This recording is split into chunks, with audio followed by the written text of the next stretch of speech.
Hello guys, welcome back to our channel. तो जैसा कि रात के 12 बज रहे हैं और एसएससी ने लगातार 3-4 नोटिस निकाल दिए हैं। तो चलिए उनके मेन हाइलाइट्स जान लेते हैं। जैसे कि 14 अक्टूबर को जो एग्ज़ाम होने वाला है बच्चों का मुंबई में, और कुछ बच्चे जो माल प्रैक्टिस में पाए गए हैं वो 14 अक्टूबर को होगा। और एसएससी की जो आंसर की है वो 15 अक्टूबर को आप चैलेंज कर सकते हैं।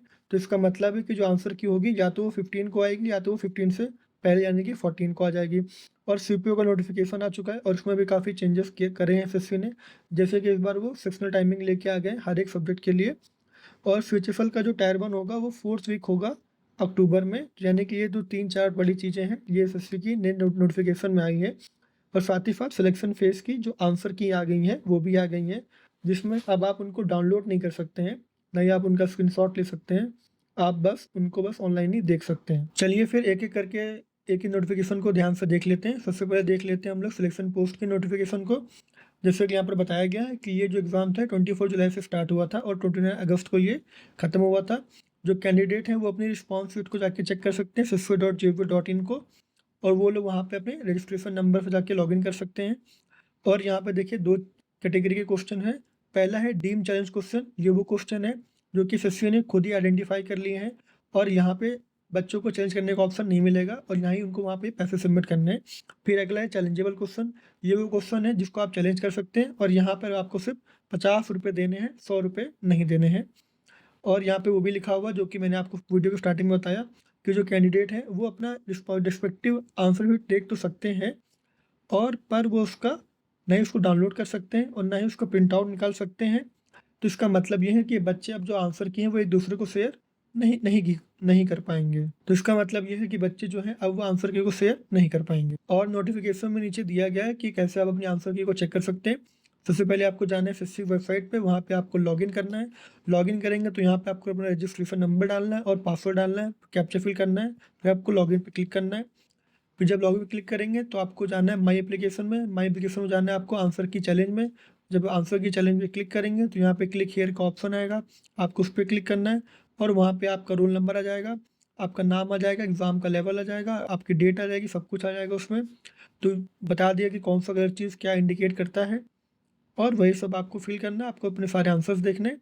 और जो भी आपको लगता है कि ये चैलेंज करना था तो आप उसको यहाँ पे जाके आप चैलेंज कर सकते हैं। चलिए अब बात कर लेते हैं एसएससी के सीजीएल के नोटिफ़िकेशन की। जैसा कि यहाँ पर बताया गया है कि करीब 28 लाख लोगों ने इसका फॉर्म भरा था, उसमें से सिर्फ 13 लाख लोगों ने उसमें अपीयर किए हैं, जो कि 225 सेंटर पे हुआ था और 126 शहरों में हुआ था। 45 शिफ्ट हुई थी, 15 दिन ये एग्ज़ाम चला था, जिसमें से 18,920 सबमिशन दी गई थी फीडबैक की। मतलब यहाँ पे बच्चों को कुछ ना कुछ दिक्कतें आई थी। और कुछ-कुछ वेन्यूज़ हैं जहाँ पे से इसको फ्लैग कर दिया है, यानी कि अब उन एग्ज़ामिनेशन सेंटर्स की जाँच होगी, अगर वहाँ से पकड़े जाएँगे तो वो एग्ज़ामिनेशन सेंटर यहाँ पे बैन कर दिए जाएँगे। और लैपटॉप बेस्ड टेस्टिंग जो उन्होंने स्टार्ट करी थी वेस्ट बंगाल साइड में, उसका उनका टेस्टिंग बता रहा है कि वो सक्सेसफुल हो गया है और आधार कार्ड का आइडेंटिफिकेशन भी सक्सेसफुल हुआ है।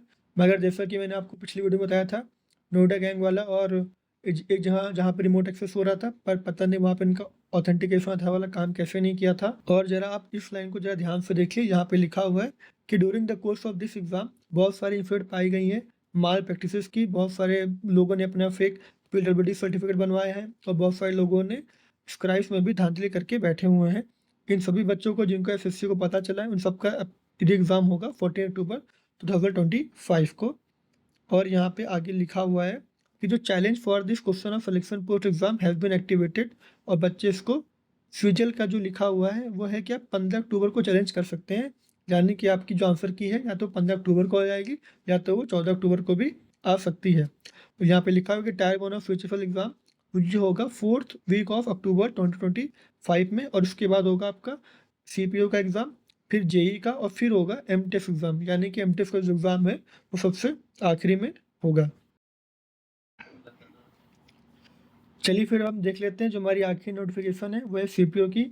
जैसा कि मैंने आपको बताया कि अब जो हमारा एग्ज़ाम होगा वो 2 घंटे का होगा, मगर उसमें सेक्शनल टाइमर लगा दिया है 30 मिनट का हर एक पार्ट के लिए। यानी कि अगर आपको मैथ करना होगा तो आपको वो 30 मिनट के अंदर ही करना होगा।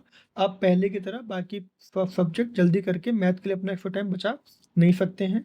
और ये सिर्फ टायर 1 में भी नहीं है, जैसा कि आपको बताया कि जो हमारा टायर 2 होता है वो 200 नंबर का होता है, मगर उसमें भी अब उन लोगों ने उसको 4 सेक्शन में बाँट दिए हैं और सब में आपको 30-30 मिनट ही मिलेंगे। तो ये रही हमारी आज के एसएससी जितनी नोटिफिकेशन थी, उसको मैंने आपको डिटेल में बता दिया है। अगर आपको कोई भी डाउट्स हैं तो आप उसको कमेंट सेक्शन में पूछ सकते हैं, मैं आपको रिप्लाई कर दूंगा। Thank you so much.